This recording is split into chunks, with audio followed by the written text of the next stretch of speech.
Should I buy or should I rent in our next location? This is a question that comes up a lot, especially with those that are moving around the military or other jobs that cause them to move. And they're not really sure, hey, does it make sense to rent? Does it make sense to buy?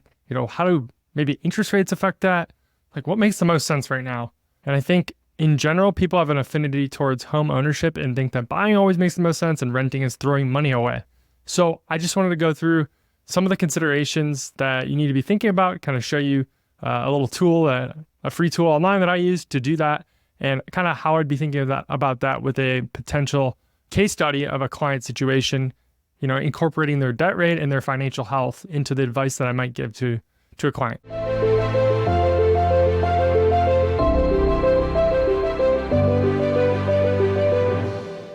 So this is just a NerdWallet calculator. You can go find this anywhere. This is just for the assumptions here. I'll put in here is Colorado Springs, Colorado, a home price of $500,000, down payment of, let's say 0%. We can assume, or let's say we're putting 5% down on a VA loan. Mortgage interest rate, let's say it's 6.5 right now in 2024, and let's say it's a 30-year. Comparable rent is going to be about $3,000.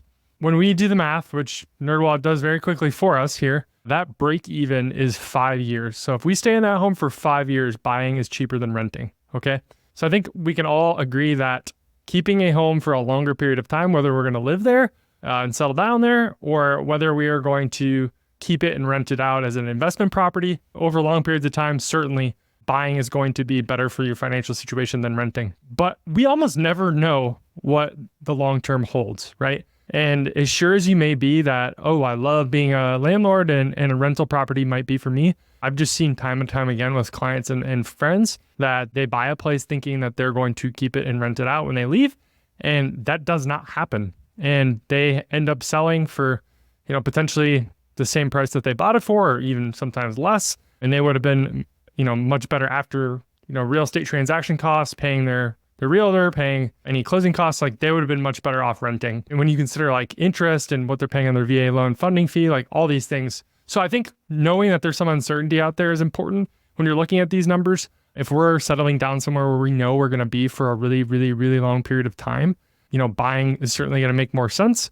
If we're not really sure and we think, we might leave here in 3 years and want a new place in 3 years, like this is kind of just a starter home, like that's kind of when renting is totally not throwing money away. People don't understand. When you buy a home, you have to pay mostly interest on that home for the first few years. If you look at an amortization table of your mortgage, you're not really eating into your loan, the principal of your loan, until much further into the loan. So when people buy homes and leave in 3, 4, 5 years and they sell them, the bank is making a really nice profit on that transaction because you're paying so much in interest in those first few years. So I think people think that they're paying down their mortgage. They're not paying into it as much as they really think they are. And then when you take into account transactions costs, home ownership costs, all those things, like that's where this math really comes in. So in this example, 5 years, renting is going to cost us 186 grand, buying is going to cost us 182. So that's kind of the break even. If we play with these numbers a little bit, we can see that if we roll the calendar back and this was 3% mortgages, that break even is 3 years, right? And then over time, buying is substantially cheaper than renting. So you can kind of see how mortgage rates really do affect this. I've even had a client that has an 8% mortgage. You can see the break even on an 8 would be 8 years. So interest rates play a huge role in this calculation and how we need to think about this. The other thing that we can play with is the down payment amount. So if I go back to my 6.5% interest rate and our 5-year break even, instead of putting 5% down, if I put 20% down, well, that brings my break even to year 4. And why is that?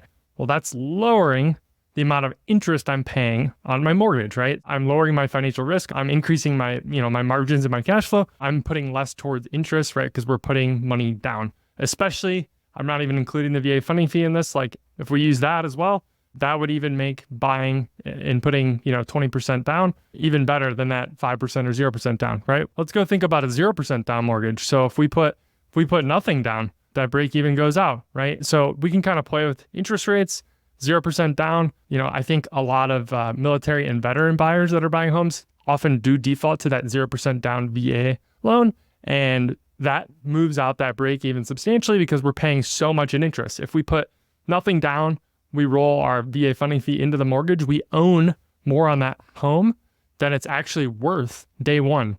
And that's a hard thing to break into and a hard thing to break down when you look at that amortization table in the first few years. Like, we're paying so much in interest because we put nothing down and we've rolled that funding fee into the mortgage. So again, like, that math matters way more when we might leave in 4 or 5 years, 6 years, 7 years. When we're going to keep this home if we're truly going to keep it for 30, 40 years, again, I challenge you to say we're not really sure of anything for 30 or 40 years, but that's when, okay, I get it. We can roll the funding fee in.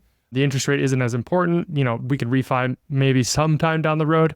But for most people in the real world that do move and do sell homes and don't keep them for 40 years, these decisions matter to rent or buy, how much to put down, what kind of loan to get. So I want to also bring up a sample client. So this is a client in my firm, and just talk about their situation and how I give them advice whether to rent or buy. They're 30 and 31, making about $230. One's a business owner. They're spending 60 of that $230, 635 grand net worth. So we can kind of see like their debt rate. They actually have one rental they're renting right now, but they're about to PCS. Their debt rate is 6%, super low. Their burn rate is 20%. They're spending 20% of their income. They're putting away $89,000 a year, so 39% savings rate. So super healthy financial situation here. For this couple, if they said, hey, we really want to buy, it'd be an easy decision to say, hey, even if we're not really sure how long you're going to be there, you're moving into an area where there's not a lot of good rentals. Certainly in certain markets, there's a shortage of really good rental properties that maybe are updated in an area that you like. Hey, we need to buy, even if we'll only be here for 2-3 years.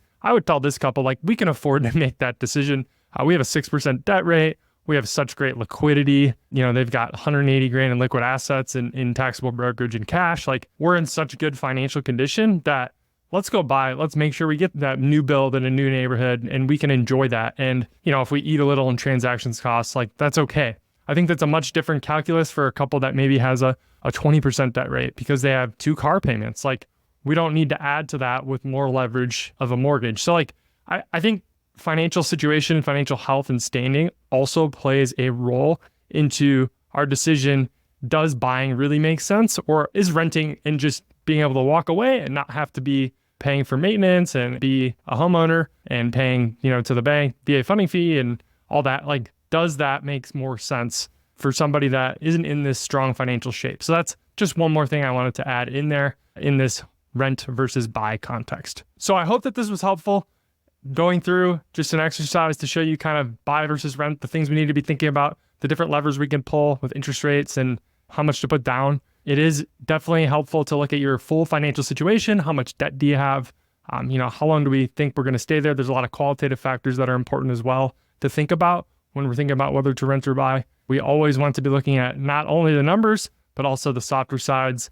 Do we really think we're going to be in this house? Do we like being a landlord if we think we're going to keep and rent it out? Do we need to be in a new neighborhood? Are we okay with a rental? What's that local market looking like? So hope that this was helpful. Let me know if you have any questions, and we will see you next week. Thanks. Thank you for joining us today. Do you want the exact financial planning framework that I use with clients?